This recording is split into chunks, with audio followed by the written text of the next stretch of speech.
when we talked about better governance for the people of Iraq around the cabinet table without breaking confidentiality, which I still can't do all these years down the road, and a subsequent conversation at lunch, you can't fake George Bush's genuine concern that those people enjoy a better way of life. He was deeply committed to that. Perhaps it was a little naive, if I can put it that way. I remember talking to one of Colonel Gaddafi's sons when he was in Australia, and I asked him, could a believing, serious Islamist embrace democracy? And he said, no, because we don't really believe in democracy, we believe in theocracy. And so perhaps there was an element of not understanding that in the American approach at the time. But what strikes me about it is that sort of fierce pro-Americanism, America has been stung, we saw it after Vietnam, produced a coming together of the nation, a unity that's dissipated unbelievably. Can it be brought back? The second thing is there was that deep, well-motivated concern for people who were living in horrific circumstances with no freedom. Has that now been washed out as well? Can either be recovered?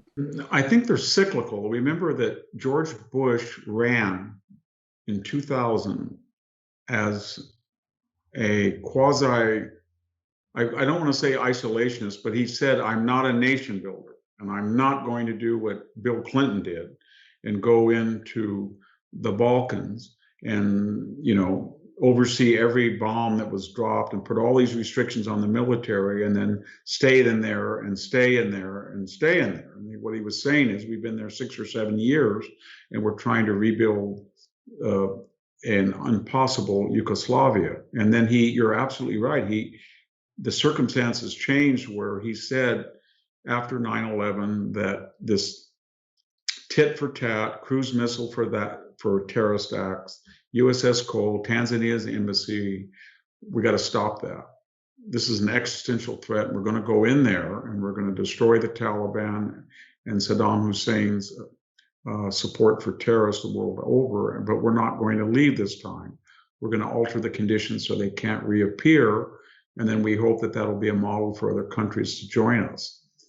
And that, you can make the argument that after 2015, that was a viable project in Afghanistan, had the military and the government explained it, but it became, whoever the president was in, everybody in the opposition said, oh, we got to get out of Afghanistan.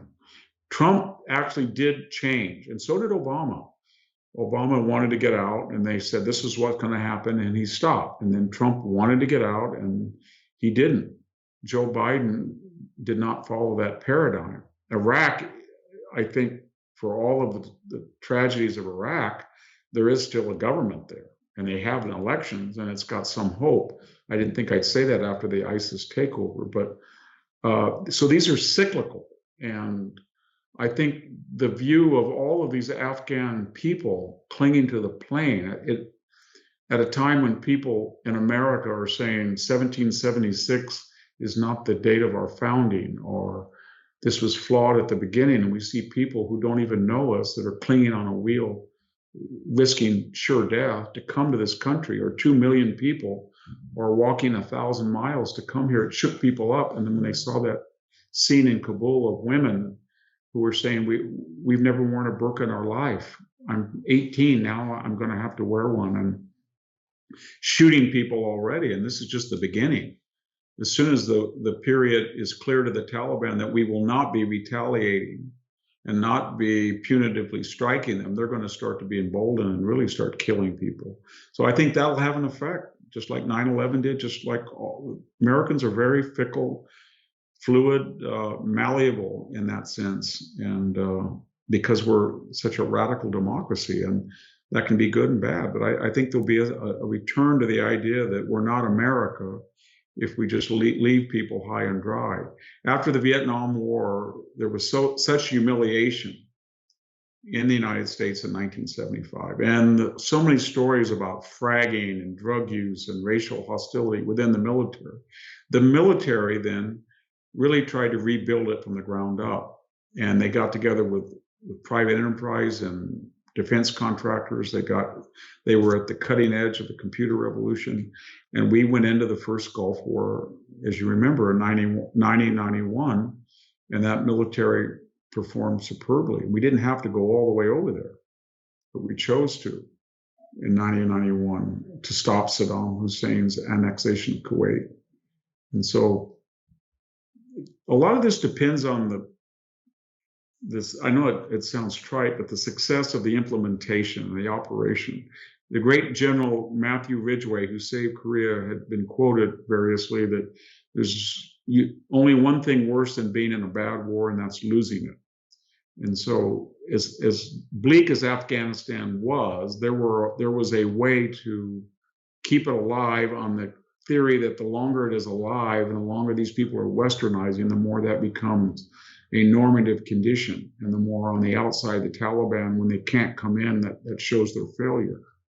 But to make it ultimately succeeded, we would have had to do things that I don't think this administration or maybe any was capable of, and that was we were going to have to tell nuclear Pakistan that we understand that they support the Taliban and they support terrorism, and their weaponry and expertise are killing Americans and killing Afghans alike, and they're going to have to stop. And that would require closer relations with India and maybe a break with Pakistan.